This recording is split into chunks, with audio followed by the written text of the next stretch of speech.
Hey, welcome to what we actually look like. This is our Thinking and Drinking set, and this is a new episode of Thinking and Drinking. Say hi, Cody. Hi, I'm Cody. Say hi, Levi. Hi, this is actually what I look like. Yep. Just like the Swedish chef. Dork. All right, so as Cody is demonstrating the drinking part, and I will demonstrate the thinking part, because unfortunately my doctor told me I am not allowed to drink anything except this delicious water. Which I guess is what happens when you spend an entire year doing a comic book show where you get trashed and yell at the camera once a week for an entire year. So what you're saying is you're going to be completely off your game. Yeah, because I'm going to be sober. I've never tried talking about comic books without alcohol before, and I'm really concerned about how it's going to go. The audience is going to learn that you know absolutely nothing about comics unless you're wasted. Yeah. When he was 12, he had a little flask. He's Next to his Spider-Man comic. He's talking to his friends like, did you fucking see what happened to Spider-Man last Holy week? shit. Just falls off the gutter. And to my fans, I'm not dying or anything. My liver enzymes are off. I just can't drink for a couple weeks. It's very unfortunate. But no one cares about that. Let's go ahead and start with Thinking and Drinking. Yep. And the first topic we're going to be covering this week is, as many comic book fans have heard, and I heard, and it broke my heart, Greg Capullo is for sure leaving Batman. And it sounds like Scott Snyder is unfortunately going to be leaving very soon, too. Now, there's a lot of rumors going on. It sounds like he might be just leaving Batman to go to Detective Comics, which I don't know what the point of that is, really. But regardless... The OG. Yeah, going to OG, I guess. But the point is, one of the great comic book runs of all time is going to be coming to an end. And it's one of those things that you knew was coming and you just were never going to be ready for. But it happens all the time, not only in this industry, but other industries. So I thought it might be kind of cool to talk about other times that creative teams changed, both in comic books and in other mediums, and sort of what became of that, what happened. Sometimes it was good, sometimes it was bad. And kind of break that apart. I'm going to go ahead and start. And the one that was the worst for me was when Matt Fraction and David Aja left Hawkeye. Like, that book was so important to me. I just did a video about how it changed my life in a lot of ways. Mm-hmm. And when they left, I had to take a day off work to freaking process it. I mean, it broke my heart. And while I like Jeff Lemire, his run is just... right now is lacks the soul. Yeah, it's okay. I'm personally not a big fan of it, and as someone who's really loved his work before, it's kind of disappointing that he couldn't quite capture his magic in that title. To list just a couple, list a couple more just before I pass it around. When Hickman left Fantastic Four, that was the last time that book was ever great, and now it's completely dead. I never read that.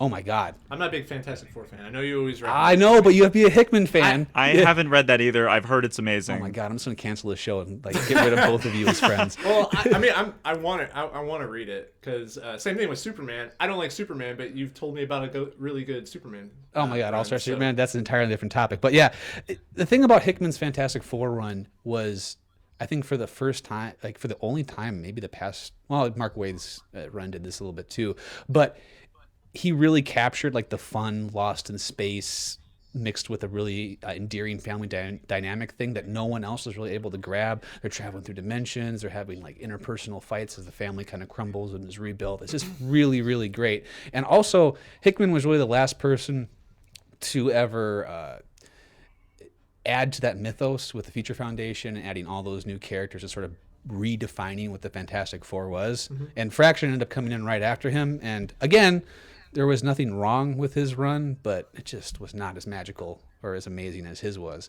And I think that's, I don't know. I think that's going to happen anytime you change a creative team. There's going to be this weird hangover. Yeah. It's like being the quarterback after John Elway.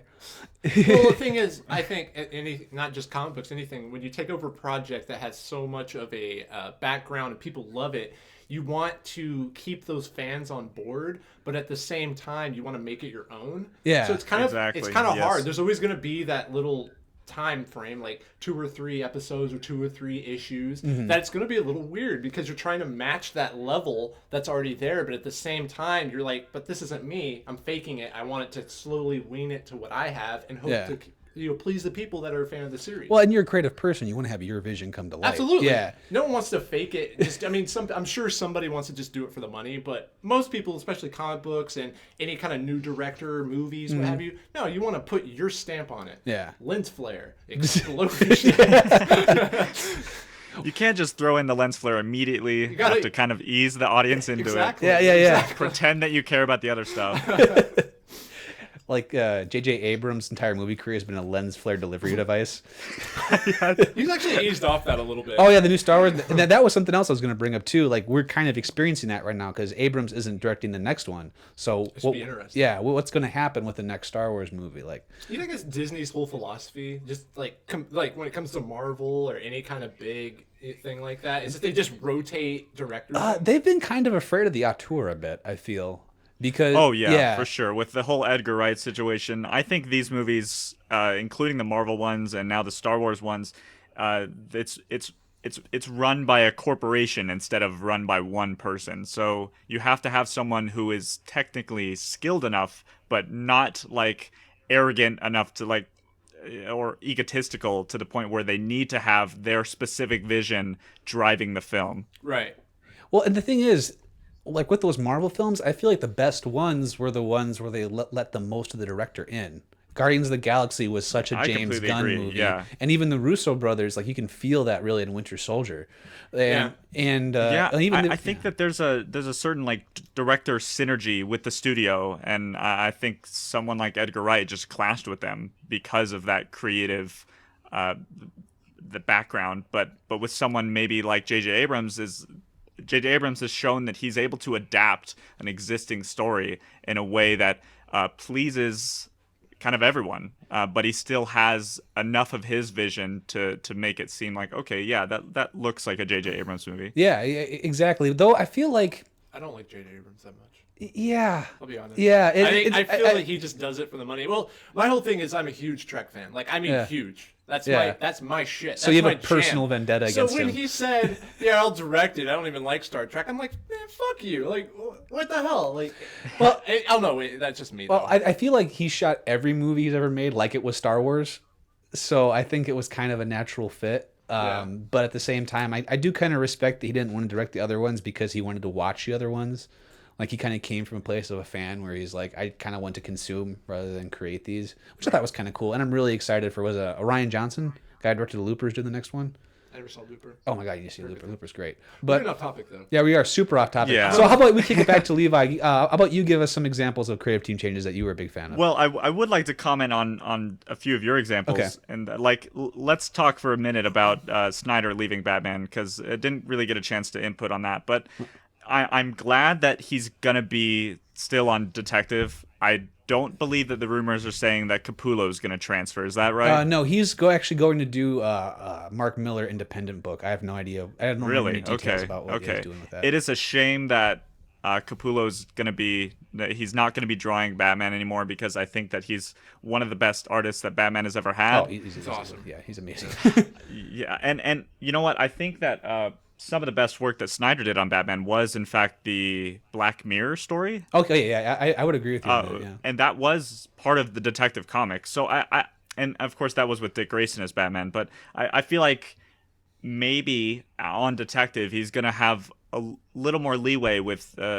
And he already has a lot of leeway, so maybe this is kind of overshooting it. But he could potentially go in some interesting directions on the second book. And it is unfortunate that his run is coming to an end. And I think, he says on Twitter himself that Capullo is half the book. Like even parts of the story, they collaborate on a lot of what the book is. So Yeah. it will be losing something. And I hope he's able to maybe take on some artists that he's frequently collaborated with, like Jacques or something, and create something awesome. I was really hoping that Sean Gordon Murphy was going to be coming on to replace him. Oh, but yeah. He unfortunately said that he's actually leaving American Comics here shortly for an Wow, entire okay. year. So that's not going to happen. I was really like, man, if that happened, life would be okay. Like the universe would return to all right. But no, I have to accept that this is finally over. And do we know if Scott Snyder was kicked off, or if is this kind of come to an end, like just a natural evolution? I don't think that was ever said. Okay. And I know that DC has kind of a turbulent track record with dealing with how creative people are attached to books. But God, I have to think that was based off some of the stuff he's tweeted, based off his relationship with Greg Capullo. I have to think that he wanted to end it with Capullo. I mean, he's going to stick on Oh a little yeah. bit after Capullo, but that was really their run. It wasn't one guy or the Yeah. other. Like, so much is defined by just the product that those two minds created. So I to this pure speculation, I would think that he decided it was time to go.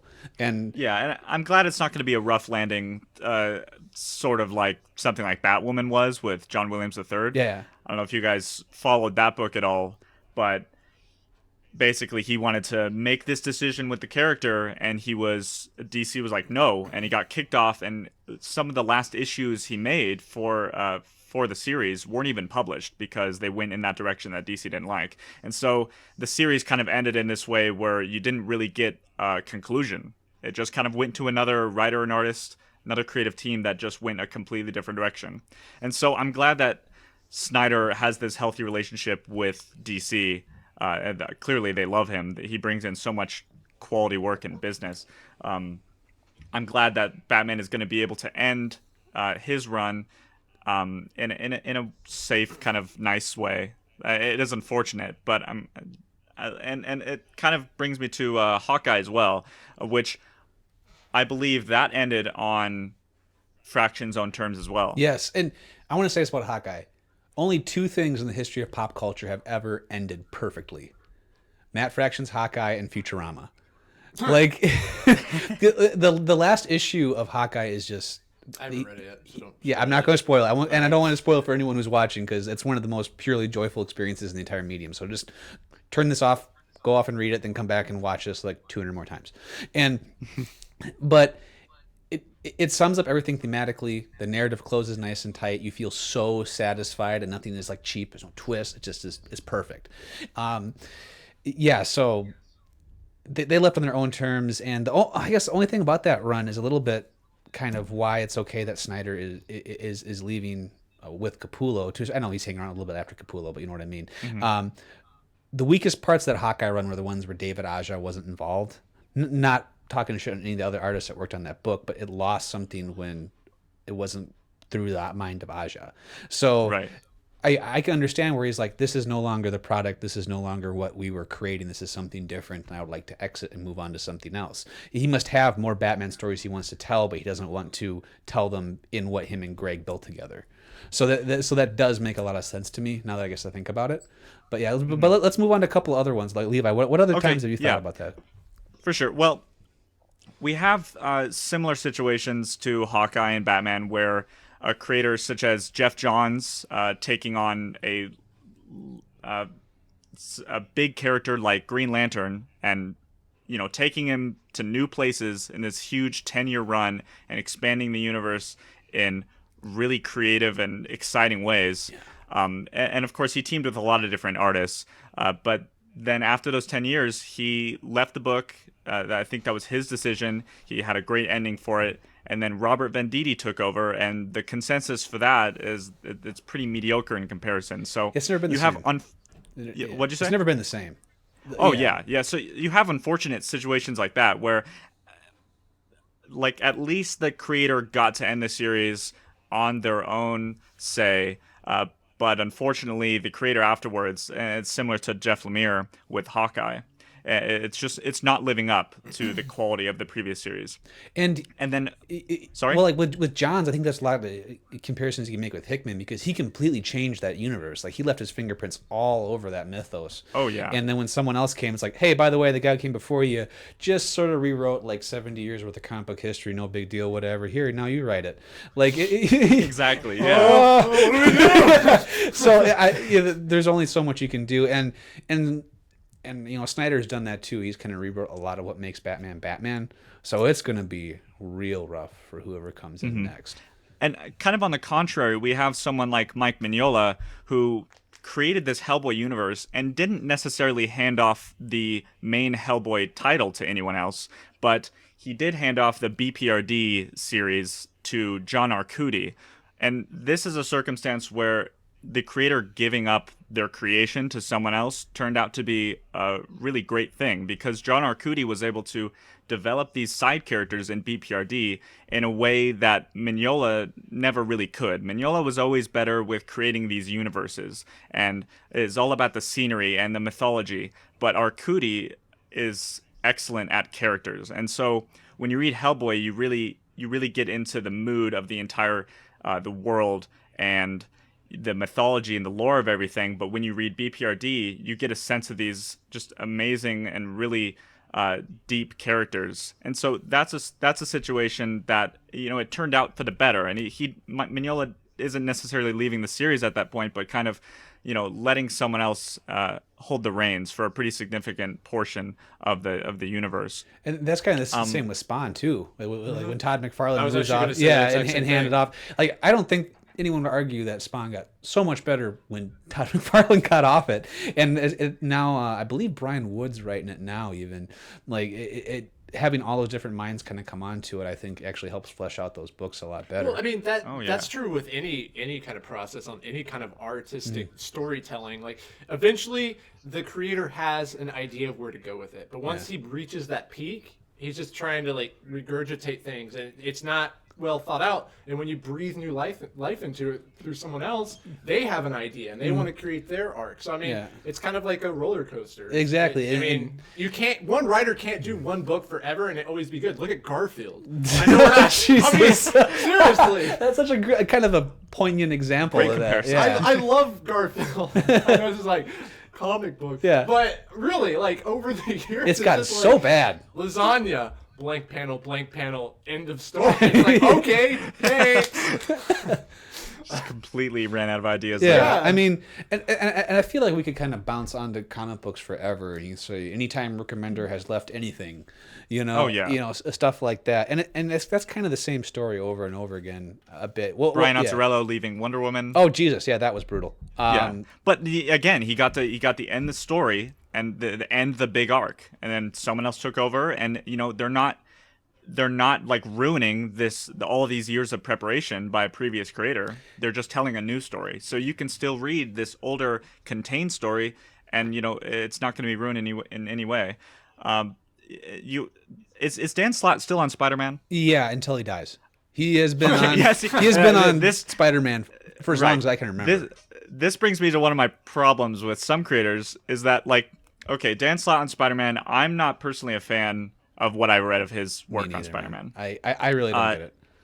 Yeah, I don't understand. So the fact that he's just on it indefinitely, it seems, is kind of disappointing. And I wish that he would give that up and let another creator kind of handle a main Spider-Man book. That would be great. I would kill for a Mark Waid or Nick Spencer Spider-Man book. Yes. Oh my God, yes. that'd be amazing. Like, and so, I would also like to see what Dan Slott could do with. I guess he does a Silver Surfer now too. But like, I would like to see something else from him as well. Mm-hmm. Yeah. Or for instance, George Lucas should have probably given up Star Wars a little earlier. Oh, God, yes. Because as soon as he did, look what happened. We have Episode 7, which was far better than the prequels. Absolutely. We have let's say Peter Jackson. I feel like his ambitions are just amazing, but what he did with the Hobbit movies, it was a disappointment. So I think Peter Jackson needs to transplant his ambitions into somebody who understands pacing and better storytelling, really. And then another example as far as movies go is maybe The Matrix with the Wachowski brothers, the Wachowski siblings. Nice catch.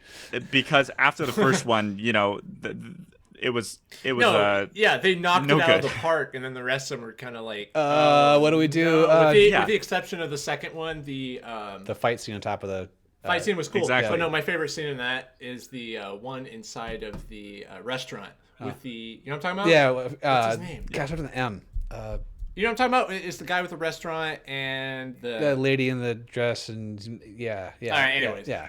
Maybe we should save this for our favorite scenes in Matrix podcast series. Next week. Stay tuned. Stay tuned for the 4-hour-long podcast where we talk about our favorite scenes in the Matrix. 4 hours. Let's make it 5. I'm actually, speaking of Star Wars, I don't want to get too far off track here. I'm not a huge Star Wars fan, but I did really enjoy this last one. Yeah. This last one was just kind of like an homage, jerking off the other ones and pleasing fans. I'm really excited to see the next one where they actually come up with their own ideas. They're not trying to completely like, oh, hey, remember when this happened? Yeah, that was kind of the one flaw of that film. Yeah, it was a bit too subservient to the original. You had to do that. So the next one I'm hoping is just all new shit. Yeah. I'm actually really excited. To go back to something that that Levi mentioned, I feel like dedicating my entire life to building the machine that allows me to travel in alternate dimension, just so I could see what the Del Toro Hobbit movie would have looked like. Oh yes, 'Cause yeah, that's exactly what I was thinking fucking about. brutal. Yeah, That's what it would've looked like. I was so excited for that, and he has so many dead projects, but like that is the one I really I wanted still to haven't see. seen his new Like movie. Pip's Labyrinth Yeah, or yeah. something, you know. I hadn't seen. I hadn't seen the that one. The Crimson Peaks, Crimson was Peak? it? Yeah. Crimson Peak was great. I know we talked about I last loved time. it. I know that we did. We talked about that in Star kinda Wars, wanna and watch that. you know. But all right, The one big one that I think we glossed over was the Alien series. Because Ridley Scott was on the first Yeah. one, and then Yeah. James Cameron came into the second one, told a completely different story in a completely different way. And you can go with preference of which one you like They more, were but both good. yeah, it's kind of split didn't hairs. matter. They both Yeah. succeeded. They're both They're great. they're both great. They're both successful, and then it kind of just went to hell after that. But Get out of here, phone. Go on. okay. But yeah, I mean, and then the directors that worked on that series, the David Fincher did the third one, and like that Yeah. was incredible. Like the way they pass it off from great director to great director, though the third one.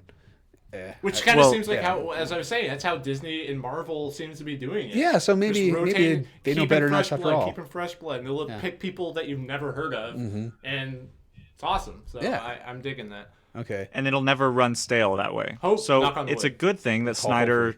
It might be a good thing that Snyder is leaving, because then he's leaving this just incredible legacy of a run that, for the most part, was excellent throughout. Absolutely. And so, and from like exploring certain like comic book subreddits or whatever, there are a small number of people who have been waiting for a long time to see someone else write Batman, Go right to hell. because maybe they're not fans of Snyder's Batman.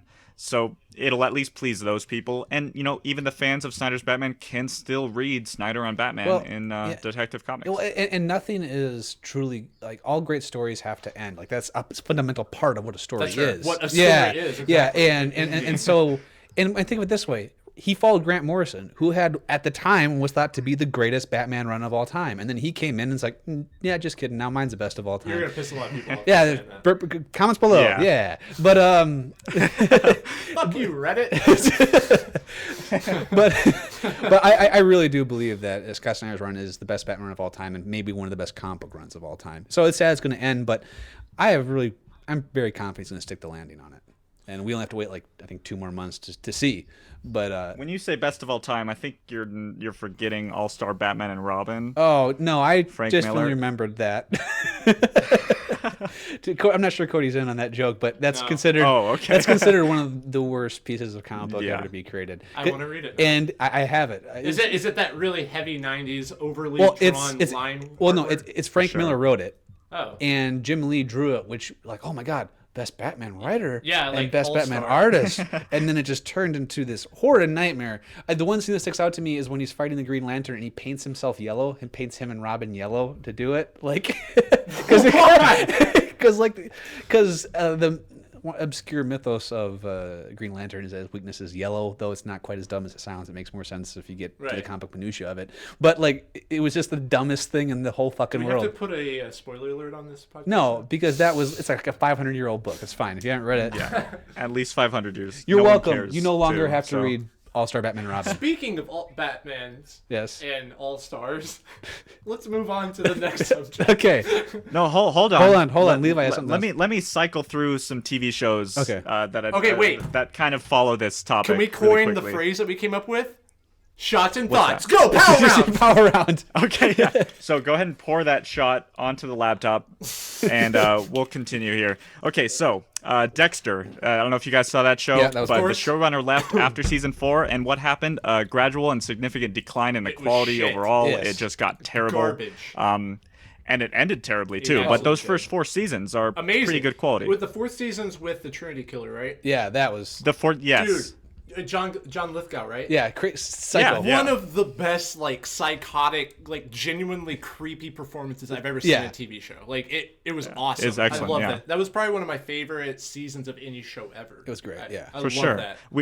We also have Dan Harmon and Community. He was basically fired before season 4 happened, and then what happened during season 4 was that the quality of it was so lacking that NBC actually hired him back for season 5, where And he went and did the it show with returned to the highest quality that it could have been, because by that time it had lost some of the original cast members. It was still pretty good. I don't know if you guys have seen that. Absolutely.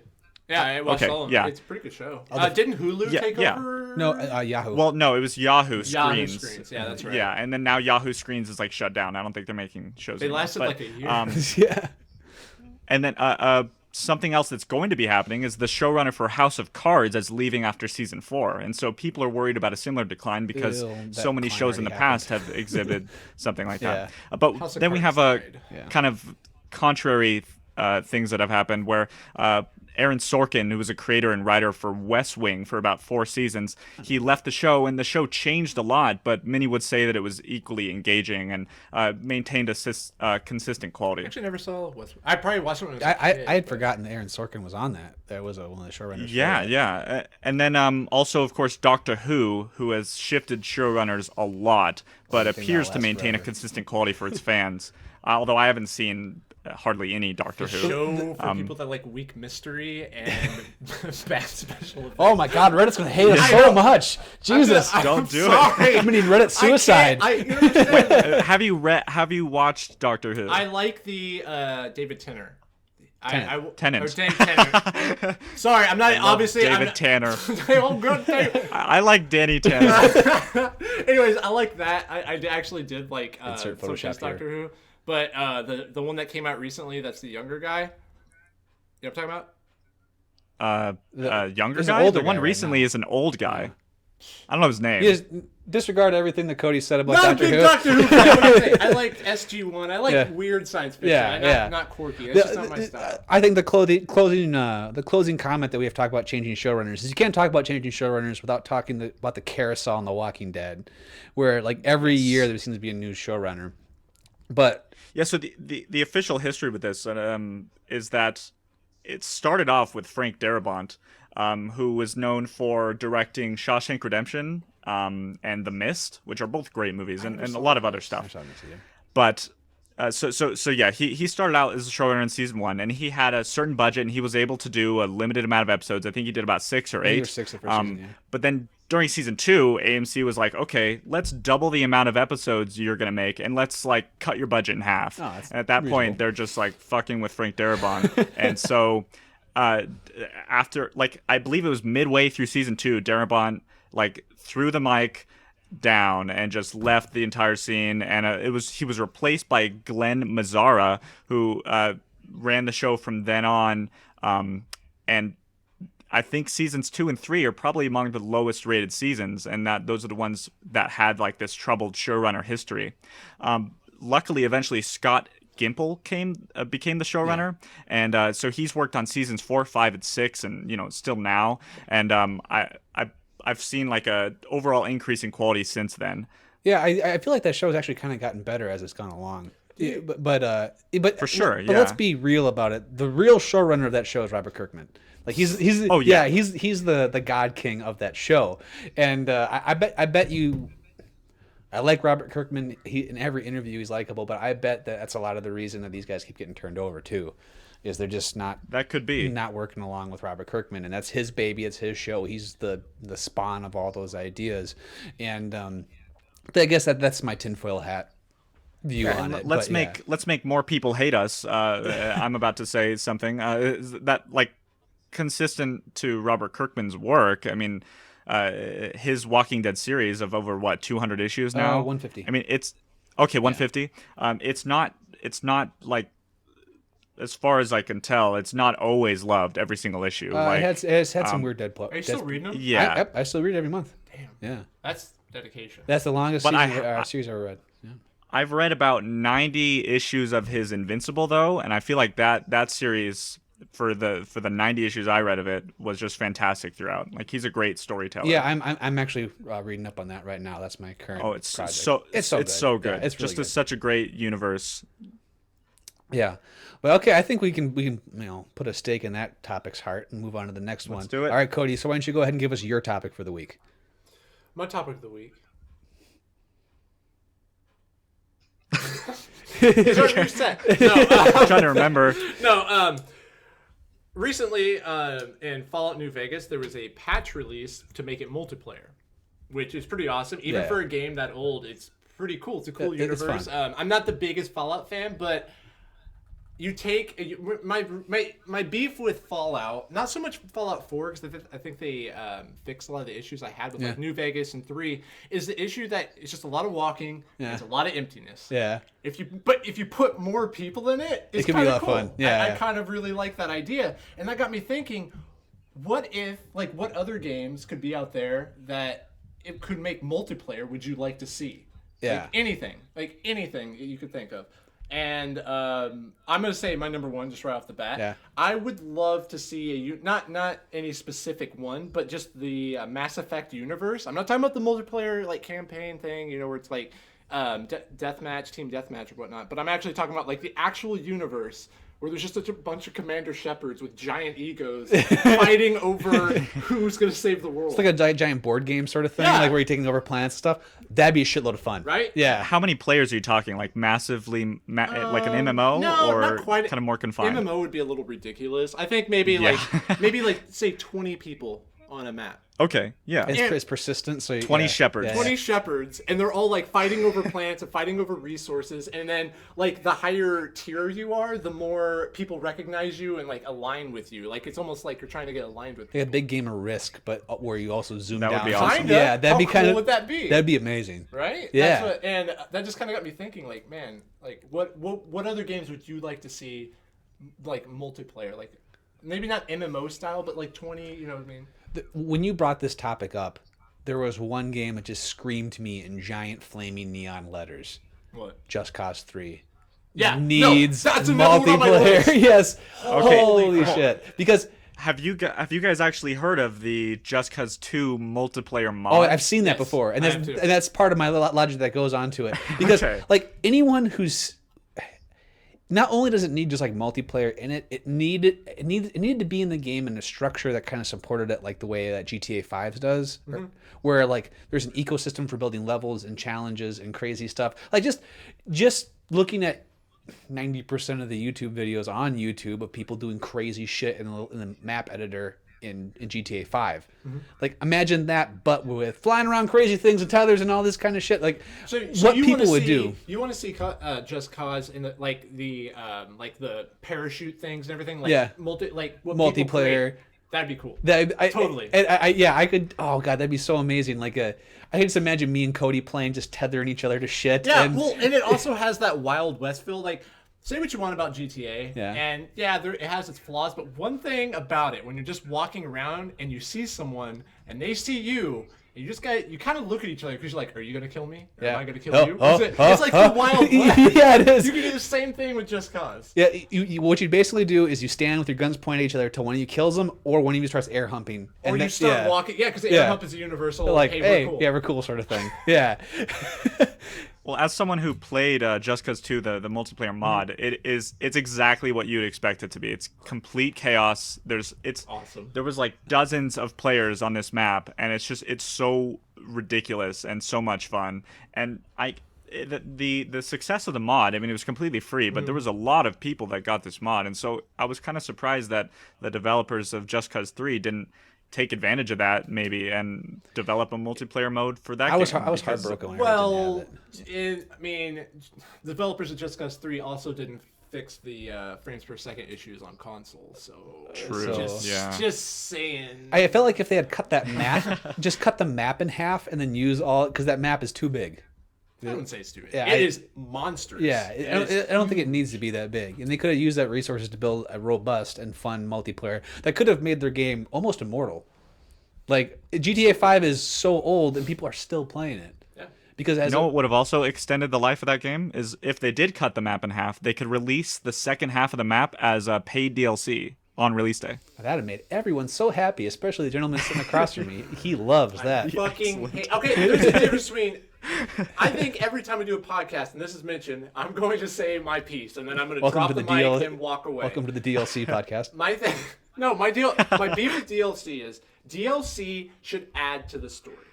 Okay, Wolfenstein. That was amazing. That was perfect. I haven't played it yet. perfect. I'm about to. That's the next game on my queue. But what you've said to me is it added a different aspect of the game that didn't have to do with the main storyline. It just added to it. And it came at just enough time. Like, you know what? I do want more Wolfenstein. You're right. That's software. DLC done right. Yeah. DLC done wrong is when they release things that are like, this feels like part of the actual story. Yeah. Am I paying again for the second part of the game?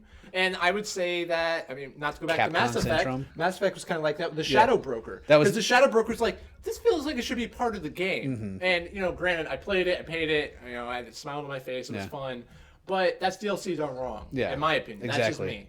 But to stay on topic, the other thing that jumped off the screen in big red letters to me was the Batman Arkham games. And I know that Arkham Origin actually had kind of a cool one. This is a bunch of Batman? Well, no, what it was 100 Batman.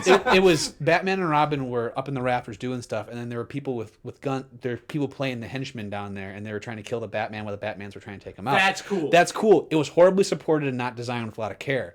But so almost like the new Star Wars game, where there's like two like really, you know, almost immortal gods. And there's like a bunch of people trying to kill. That's cool. I like that. That was and equally unfair. But it was cool in concept and horribly executed. So I would either want that or let Batman and Robin go out into the world and do Batman and Robin stuff. You have a car chase, one's the trap, other one's chasing the Batmobile. You could do so much 2-player. Yeah, you could just co-op. So just co-op. Yeah, exactly. That would be so much fun. Yeah, or any any awesome. other challenge maps. I think they might have. No, they never had multiplayer challenge maps. But like something like that would have been so cool and so much fun, and it would have like roped in the geeks like me so hard. And it was something you could I completely agree. infinitely That sounds support. really fun. Yeah, that'd be so much fun. I love a good co-op. Oh, and absolutely. it's rarely done well. Yeah, I exactly. think the best co-op game I've ever played, honestly, is probably Portal 2. Yeah, Portal 2 is great. Oh yeah, Portal That was 2 one of the awesome. best co-ops I've ever played. Yeah, it was so fun. And I'm a sucker for any horde mode too. I love horde modes. True. Yeah. That's the only thing. You've just sparked the ideas within me for like a Batman and Robin like infiltrating a fortress or something like you do so often in the campaigns. Yeah, exactly. Like just together, and like if they designed it like to be tackled by two different people and to where you would need to help each other out to get certain things done, that would be a whole lot of fun. Or like one of you's like stealthing and the other person's just drawing the fire while the other person goes up. Yeah. There's so many cool things you could do. Like you could create your own scenario. And that could have taken a lot of the piss up stuff people complain about with the Batmobile. If you have one person doing Batmobile stuff, one person doing out of Batmobile stuff, that could have been a lot of fun. But yeah, that's also sure. really hard to fit on a console though. Yeah, but I would have taken it as like season pass stuff. I would have been fine with that. Like, I'd pay extra for that. Yeah, that seems like almost entirely new game. That'd be a lot of fun. But yeah, what do you guys think? What are some other games that you'd like to see? Well, just some quick things that came out to me were obviously other Bethesda games. Yeah, Skyrim. That was another one on my list. Yeah, Skyrim would be amazing. I don't even think that needs to be talked about really. Or for instance, Red Dead Redemption. Oh, well, there was a multiplayer. There was kind of actually. You know what? I'm sorry. I completely forgot that game actually did have multiplayer. I was looking at my games and I was like, oh man, that would have been fun multiplayer. And now I'm remembering. It kind of was. So too. It was a bit underdeveloped. But they could have done some more stuff. Yeah, I'm going brain dead. So okay, next, some. You know what would be really fun is like if those older Mario Party games had online multiplayer. That'd be a lot of fun. Because who didn't love Mario Party? I don't know if you guys played it. That was my college years. Yeah, and none of those have ever had online multiplayer. Yeah. So like if Nintendo could actually release a game that had like perfect online functionality, that's a podcast. Then that would be a great idea. If of course they could get the spark back into the Mario Party series because lately it's been crap. Another idea that came to mind was Shadow of the Colossus. Ooh, I don't know cool. if you guys have played that. Oh, that's one of my favorite games ever. God, I love that game. Oh, okay, yeah, it's amazing. So, yeah, could you, if they had designed like the Colossi or the Titans or whatever, to have to be tackled by two different people and like for you to work together in that way, I think that would be awesome. I feel like that would be a nightmare if you didn't have like some sort of communication.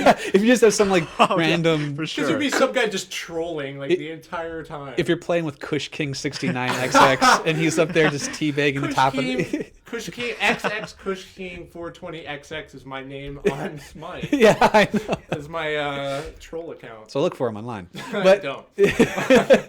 But yeah, that's a game that just kind of screams for a redo DLC situation in general. Well, they did re-release it on PS3. I have it. Yes, it's wonderful. Oh It's yeah, like an it's HD remake. great. Yeah. It's beautiful.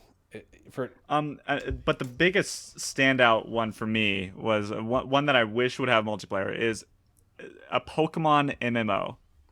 That to me would just be so amazing. Legit, that was actually on my list. That's number one. Now, but before we get that, Nintendo, I know you're watching our podcast, Mister. Who's the leader? Who's the American leader? Of, Reggie. It's just Reggie what? Reggie. I don't remember his last Everyone name. just calls him Reggie. Reggie Reggie Watts? Bowser or something because he makes fun of it. It's Reggie Luigi Bowser.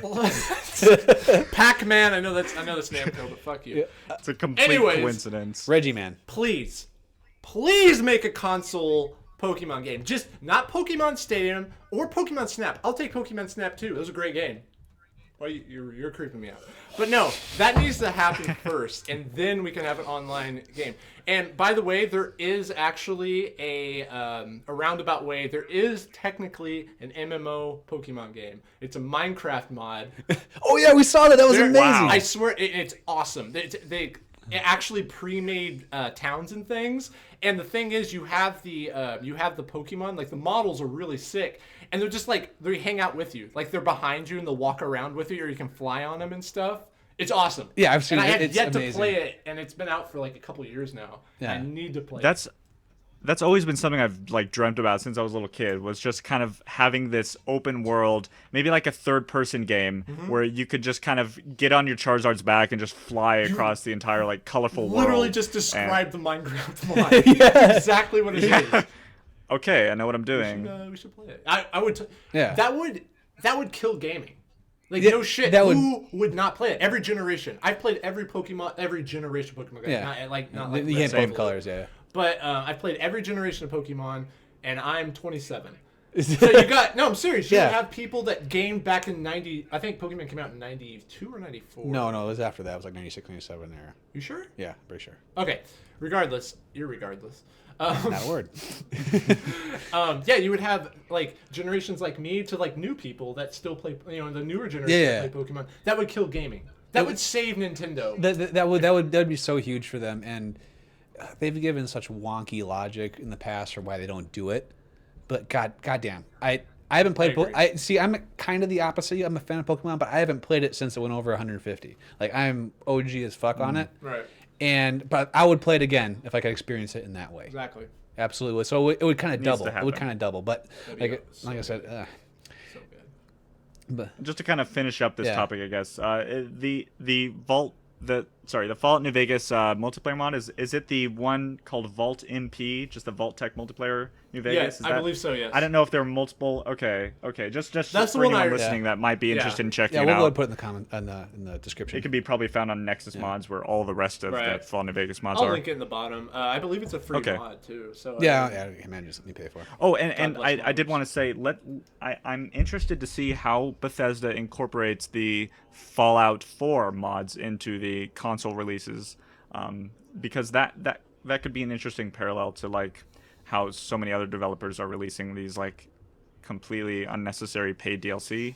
If Fallout 4 is allowing a lot of really good quality mods, I mean it might be limited to just aesthetic stuff, so who knows how it's going to go down, but I think it has the potential to be game changing. Yeah, it could break Bethesda's always been pretty chill about mods for the most part. Yeah. Even their deal, like they don't strike me as like a money hungry company, to be honest. Like all their DLC. Well, I think they sell good enough they don't have to nickel exactly. down. Well, and all their DLC. I mean, it's good, but it's not like buy this or you're not gonna get the full story. It's like legit DLC. Like I remember in all the Elder Scrolls, not Elder Scrolls. Sorry, Elder Scrolls.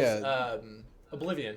I bought all the DLC for that, and it was all phenomenal. But yet it didn't destroy the original story. That also had the $20 horse armor in that game too. So they did have the. I didn't even notice. They had that one gaff, but we'll forgive them considering they did such a good job on the other ones. I like that company a lot. I mean, we could go on forever on this technically, but let's go ahead and move on to your topic, Levi. So what do you got for us this week? Okay, so let me ask you guys, how do you feel about Leonardo DiCaprio? You go first, Cody. I want him to impregnate my wife. Racist child. So that is one popular end of the spectrum. Yeah, he is a big fan. I am more tepid on him, to be completely honest. Like, there's just so many times that I watch him, and it's just like I feel like look at me act. Like when I think of Leonardo DiCaprio, I think of that like meme they use of him from Inception where he's like squinting, like where it's just like I'm acting. Like it feels like he's just going so hard at it. And okay, there's other sorry. Well, there's continue. other times like that scene in Inglourious Basterds at the table. Like I totally bought into that. I acknowledge he's a great actor, but there's just so much that. What? Not Inglourious Basterds, sorry. You're talking about Django Unchained. Yeah, where he's like, yeah, where he's because he actually broke glass and actually cut his hand. Yeah, You realize that itself has become a meme. Like if you're on the movie subreddits a lot, like whenever someone talks about like Leonardo DiCaprio, everybody's like, "Did you realize that he cut his hands and kept acting?" I just quoted a meme. God damn it. This ties in to it. This is perfect because you guys occupy like the opposite ends of the Leonardo DiCaprio opinion. So there is this great Onion article, and it's titled "Leonardo DiCaprio hopes he screamed and cried good enough in The Revenant to win an Oscar." And I just want to read this quote from the end of the article, and it starts out with a supposed quote from Leonardo DiCaprio himself. It says, "I bet my chances are good because this is the most I've ever screamed and cried. Way more than I did in Revolutionary Road or Gangs of New York. Plus, my nose was dripping a lot, but I didn't even wipe it. I just left it there." Well, and then it goes on to say, DiCaprio then admitted that he is still somewhat nervous that he did a bad job during the parts where he sits quietly and looks at something. That's amazing. Okay, so this is... Sorry? That's amazing. Yeah, so this obviously is like the AJ camp of like, this guy is acting way too hard. Like, at what point is this even... I mean, this is just overdoing it. You know, this is too much. It's all in pursuit of an award. And so this kind of brings me to the topic that I want to talk about, is that the Oscar season is approaching, and so many awards have been given out lately. And Leonardo DiCaprio has even won. He won the Golden Globe Best Actor for The Revenant, and he just won the SAG. I don't remember the exact what those letters stand for, but he won the Best Actor for Revenant in that too. So basically, a popular conversation around actors like him is that is he like actually developing like a talent of the craft, or is he just continuously pursuing the same thing over and over again, and that like the harder I yell and the harder I cry, maybe someone will recognize me and give me an award? I definitely feel like the Oscars have more of a formula to winning than any of the other creative awards. I feel, and that's where the term Oscar bait came from. I just feel like there's these certain pins that you always have to hit to win it, and there's been so many times where I feel like the Oscars jumped the shark, where they kind of gave the award to cliches.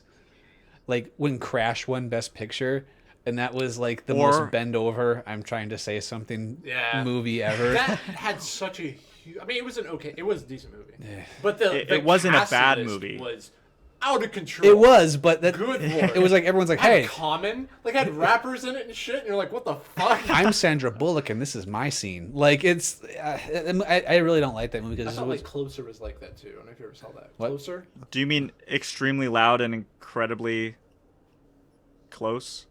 Or is it incredibly... No, it is incredible. Whatever. I know what film you're talking about, yeah.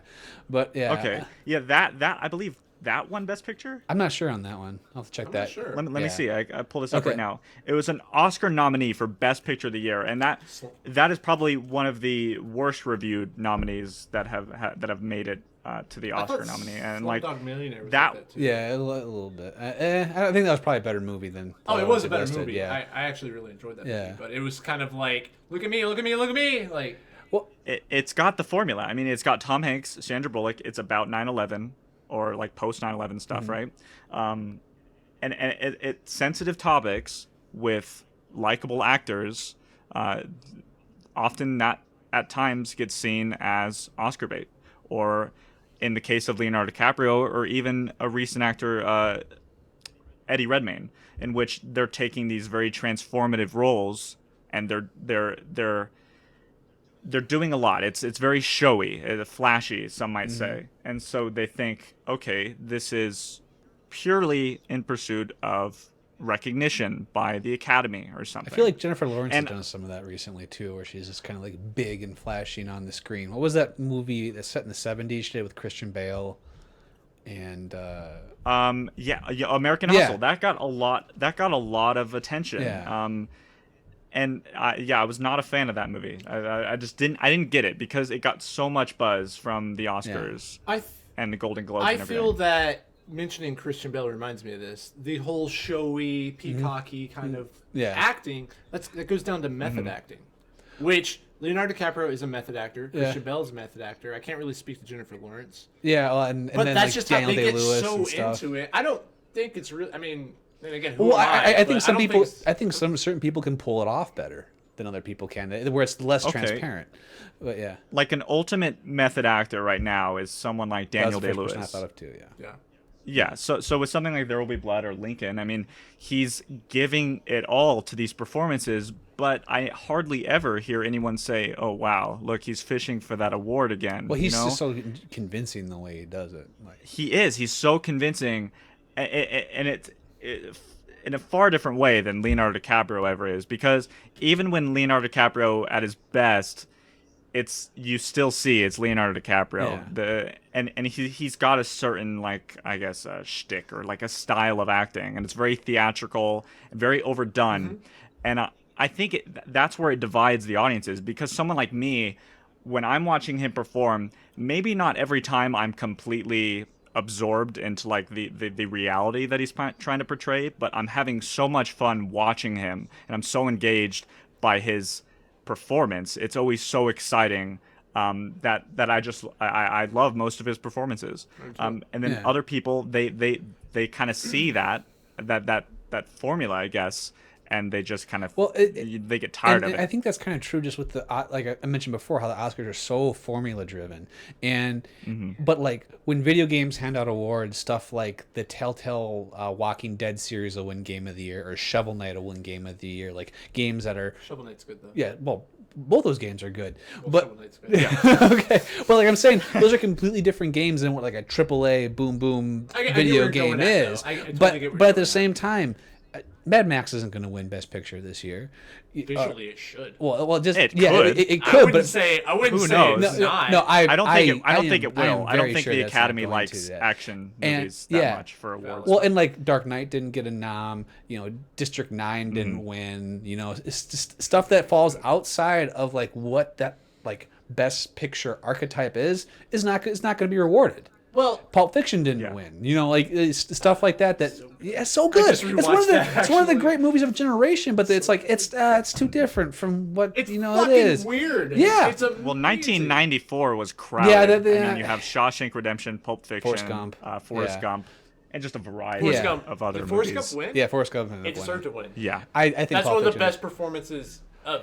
Yeah, but I mean, as far as actual movie, I think we're talking yeah, Best Best Picture. Picture. I'm talking about. It was Yeah. amazing. Yeah, it was- Out of those three, I would say Forrest Gump was the best. We'll disagree on that, but yeah, Which Pulp one? Fiction is I You think is say a better Pulp movie. Fiction? And I think They're if you, all great. But I think if you look Both back, of and those. I mean, it's impossible to see the lens of history from where you are. Yeah. But like looking back, I think Pulp Fiction was probably a more important, more memorable Oh, film. no, But I'm just saying, like things that fall outside of like what we view an Oscar-winning movie is, like they aren't rewarded. It's not truly a measure of quality, and all this stuff coming out where people who vote on Oscars don't even see all the movies. Who votes on the Oscars? This may be a stupid question. Well, Levi can probably explain it better than I can. I always forget. It's because it's a far more qualified collection of voters than something like Golden Globes. Right. But I think the general consensus for all of these award shows is that, I mean, a lot of the time you get these groups of people who it's like, why are they deciding what's best? I mean, I don't think anyone can be really qualified at that point. So it's almost arbitrary. But with at least with the Golden Globes, because I was researching this around the times that those were happening, is that you get a lot of people. It's from the Hollywood Foreign Press, and so it's like basically people that are doing work outside of the United States, but they could be living in the United States, something like that, and they have to have published for like a certain amount of time.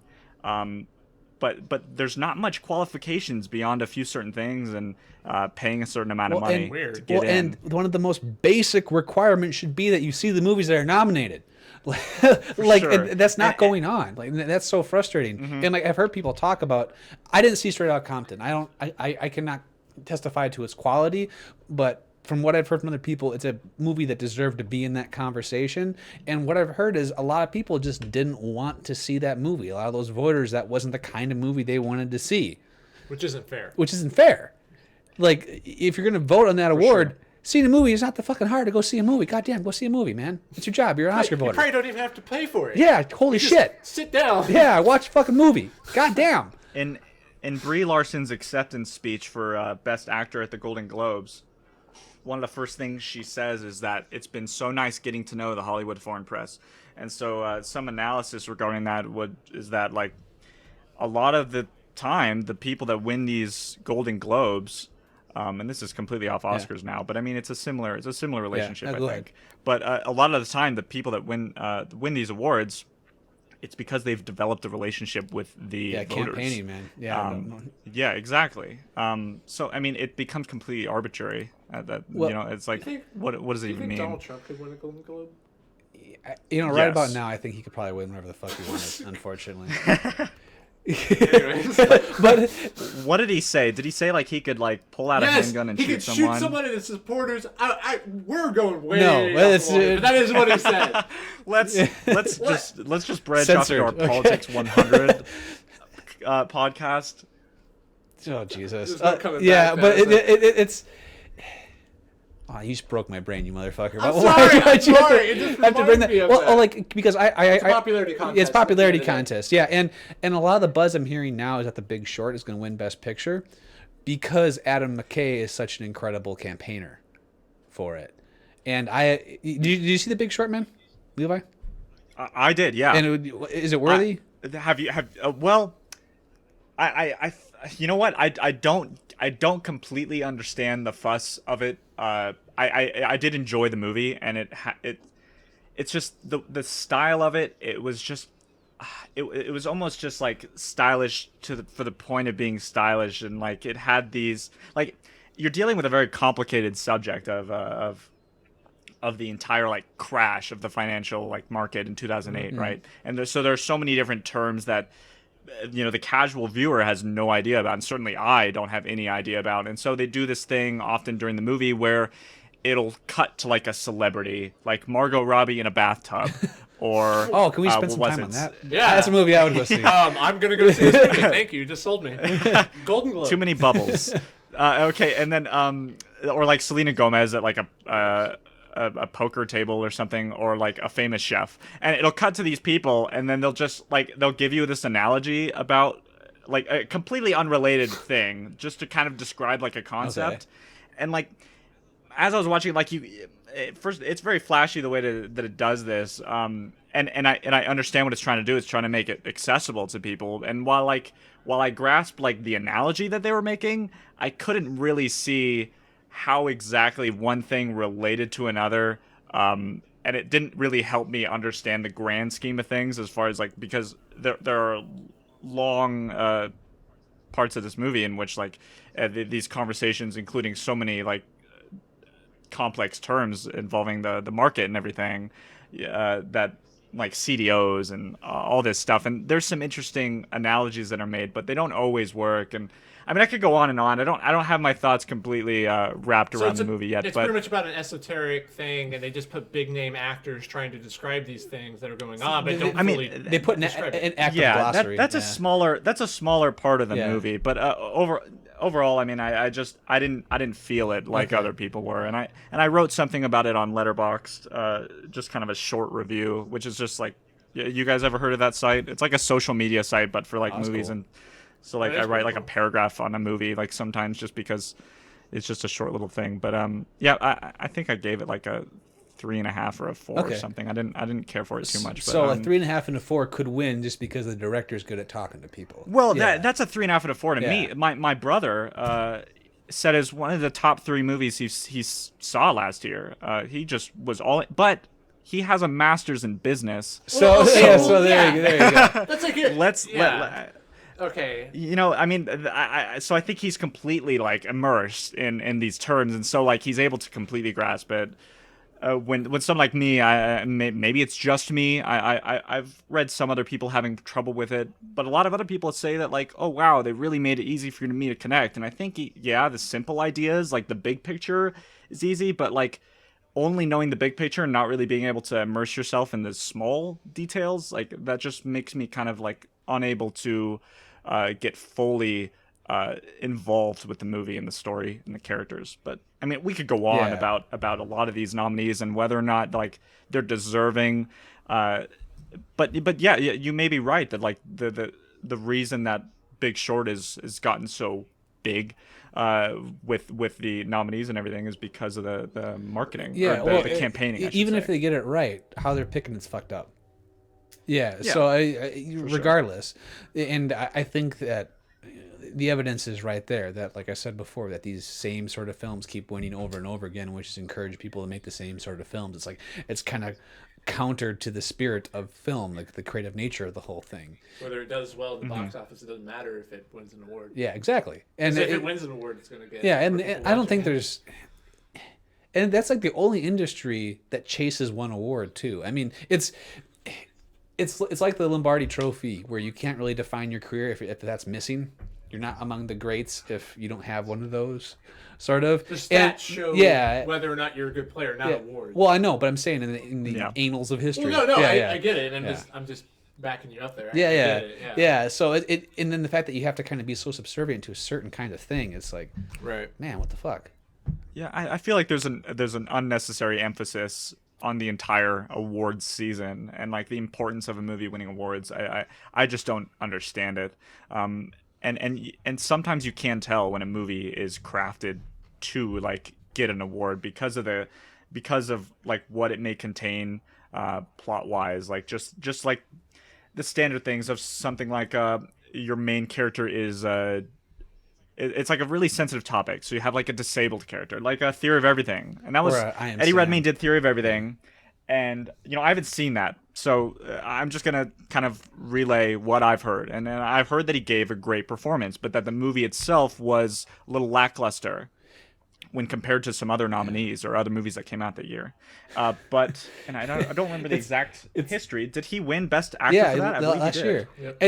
Yep. They make fun of it in fucking Tropic Thunder. Oh yeah, too. What was Right. that movie called again? That Tropic no, I Thunder. know, but the movie within the movie. Theory of No, Everything. the movie Ben Stiller's character in Tropic Thunder Oh. plays in. Yeah. oh, That's one of my favorite movies I of all don't time. remember. No, Tropic Thunder is. I Yeah. should know this. What the fuck is it?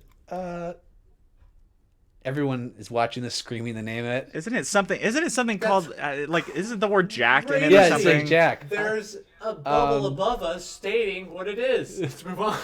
Okay. Okay. Yeah, that. Well, okay. okay. Now that we figured that out, let's. Well, now that we figured that out, let's actually wrap this up. Yeah, we need to wrap it We're over an hour again. So, as always, I want to thank you guys so much for spending way too long hanging out with us and hopefully drinking with us. So, everyone plug their shit before we go. So, Levi, you go first. Okay. You can find me my YouTube channel, Levi Remington. Again, it'll be linked in the description below. If Yes. you're here, well, you've already accomplished what me and Cody are looking for. You're at our channel, so go ahead, subscribe, like, watch our other stuff. I just finished with the best 2015 series for comic books. Go back and check that out. Again, that'll be linked below. All right, so thank you guys so much for spending this time with us, and as always, make sure you guys are thinking and drinking responsibly. Bye bye. Good day. Bye. No problem. Just write a book that's the funniest thing in the entire medium, while also making it touching, and also making it serve as a dissertation on several of the flaws in our modern society, and also, just populate that story with charming characters whose relationships unfold and blossom in realistic ways. Yeah, and then, no problem, just take all that and package it up in what is opaquely just a D&D parody book.